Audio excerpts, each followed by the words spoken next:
Okay, guys, so another mile through achievement in a project. This is the dashboard. This is the end thing. So it will all start. Let me first give you what is caching, and then also from where the data is coming. So this is a dashboard which is running on a Express web server on a web socket on 3000 port. Okay, and it's showing you smoke, LPG, methane and hydrogen, and same has been given in a gauge with a error warning, and this is the time chart, the change in smoke or time in the time interval, and it's I think 10-second time interval. It's a historical charting of the graph. And let me first give this demo, it would be better. Let me come to my place. Yeah, so that will be my house, kind of a display board, and if I go I can then toggle it to a darker theme, so I can change the theme from here. This will look like this. Okay, so I think this looks much better for the sake of today's demo. And what the data is coming from, so before going to the device, the end service, so this is one thing, there's no connection between the end device and this. Just a minute. Yeah, and coming here, so this, as of now, this will, there's a CPU inside, so that's a separate CPU. This is the laptop. So as of now, for the demo purpose or for the coding purpose, all the code is running from here. So this is the Visual Studio, and this is the code base which I'm running. So this has two things. This has one part which is the dashboard part, where the dashboard you can see is been created. There is a launch.json. It's working on Node.js, and all the coding for the graph has been here, and it also has a MQTT. So basically there's a device. I'll show you the device so that we can talk in more details. For testing purpose I have kept it here. So this device has a sensor and a buzzer, but this buzzer is out. It's my version 1 of just designing. This will not be there when I design it. It's just a camera box. I have put a ESP8266 microcontroller inside. I'll show you what is that as well separately, and this controller. So this has been there, and it has just been plugged with a normal phone charger, nothing else. This is not connected to neither to the laptop nor to the CPU or the dashboard. And as I'm saying, this will be capturing the data, and it will be sending it over MQTT to the laptop here, which is just connected to a power supply, nothing else. There's no connection as such. So the data will come here on the MQTT broker, which is correctly corrected. Okay, so all the processing will be happening here. Once the code is ready, it will be deployed on the CPU there, and it will be running on the background, and the display is coming there now. So that is a separate entity. It's working on a 3000, as I said, port on the WebSocket protocol. So it's working there. This is the whole setup, and the POC or the proof of concept is that how we are transmitting data real time from there to there. So the idea is, in the house, all my sensor has to, this will have furthermore gadgets or data points which will be included, and all the devices from the house, they should transmit data to here. So when the TV is not being used, it will be used as a kind of a dashboard to showing the statics. So this is made for kitchen, so yeah, I'm not going to put this LPG one here in my living room. This will go to my kitchen. Basically, if there's any unwanted incident in the kitchen, like an LPG gas leak, when we forget to turn off the gas knob, then the data will come here, and then there's a further integration which is again kind of in progress, which will go back. Basically it's nothing much. We will have a sensor alarm. The alarm will go, and also this particular code will start sending notification to our phones. So that will also happen from here. That will also integrate and so on. So yeah, for today's demo, we are just showing how the data is coming without any wireless connectivity to this dashboard. And same has been given in a gauge with a error warning, and this is the time chart, the change in smoke or time in the time interval, and it's I think 10-second time interval. It's a historical charting of the graph. And let me first give this demo, it would be better. Let me come to my place. Yeah, so that will be my house, kind of a display board, and if I go I can then toggle it to a darker theme, so I can change the theme from here. This will look like this. Okay, so I think this looks much better for the sake of today's demo. And what the data is coming from. So before going to the device, the end service, so this is one thing, there's no connection between the end device and this. Just a minute. Yeah, and coming here, so this, as of now, this will, there's a CPU inside. So that's a separate CPU. This is the laptop. So as of now, for the demo purpose or for the coding purpose, all the code is running from here. So this is the Visual Studio, and this is the code base which I'm running. So this has two things. This has one part which is the dashboard part, where the dashboard you can see is been created. There is a launch.json. It's working on Node.js, and yeah, all the coding for the graph has been here, and it also has a MQTT. So basically there's a device. I'll show you the device so that we can talk in more details. For testing purpose, I have kept it here.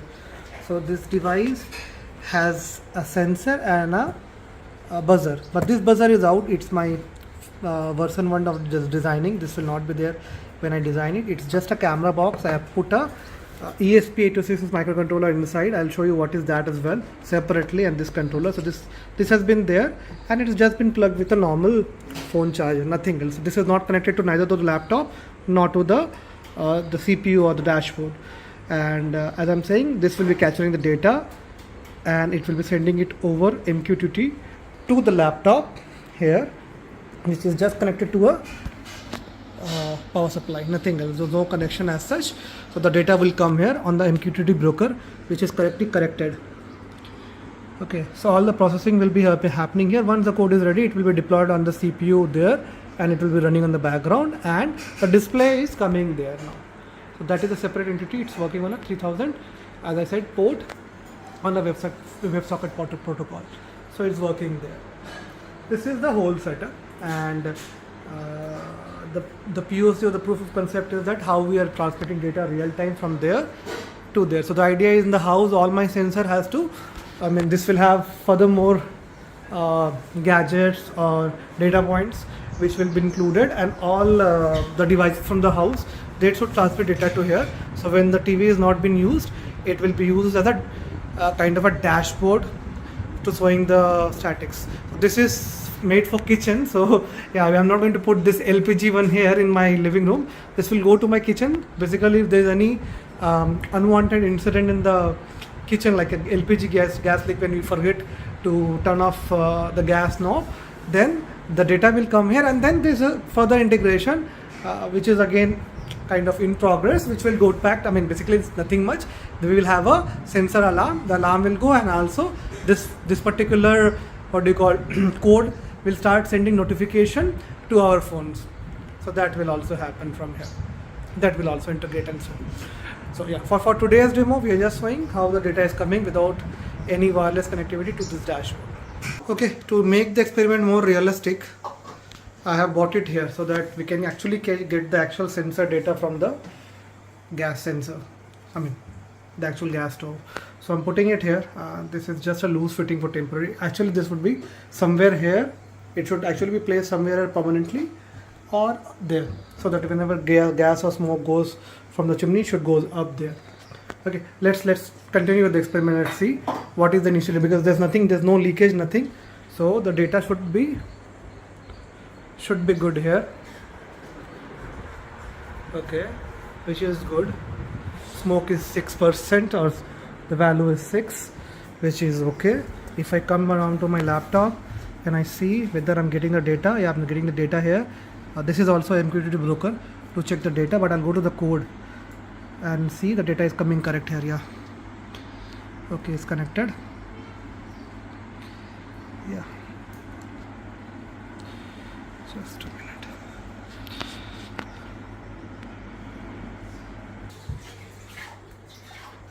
Gas on for few minutes, just few minutes.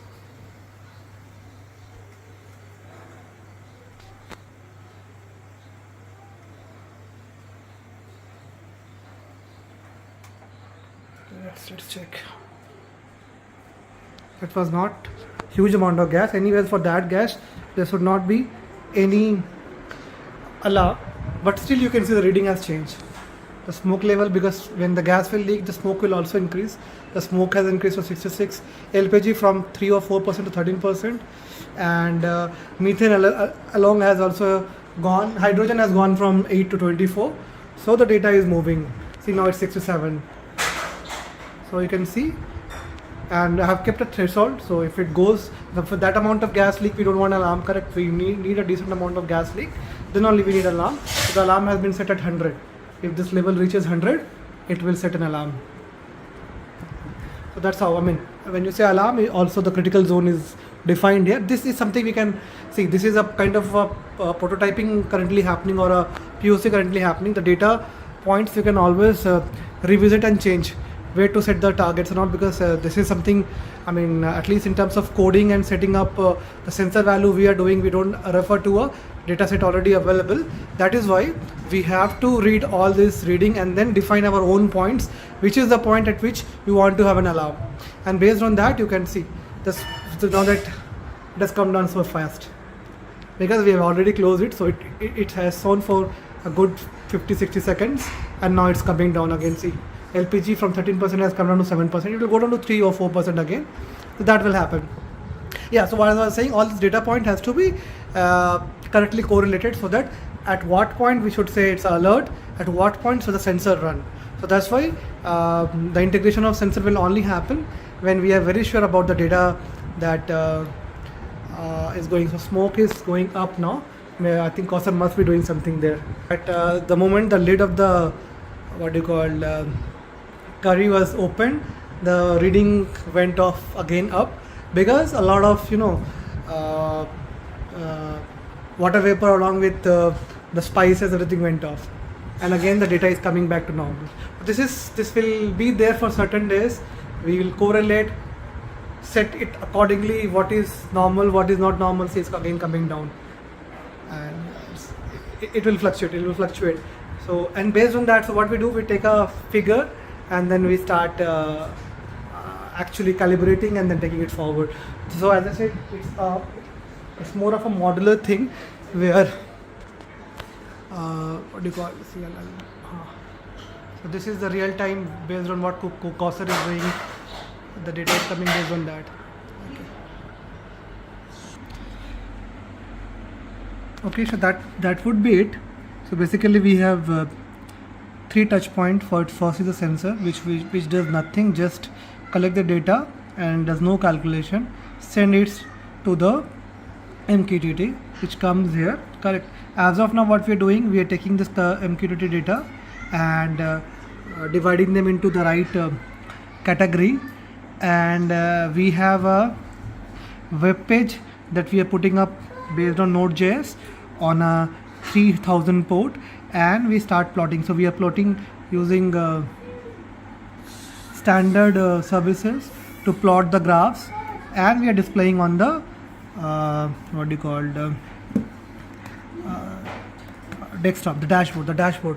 But in future, laptop will go out of the picture, because this is just for development purpose. This code will move to the CPU on the TV, which is connected to TV, and so that that will be running everything inside it, and that will serve as the brain, and all the sensors from the house will send data to it. We have some other integration where the camera feeds will come from outside or from balcony area, that will also go to the dashboard through that.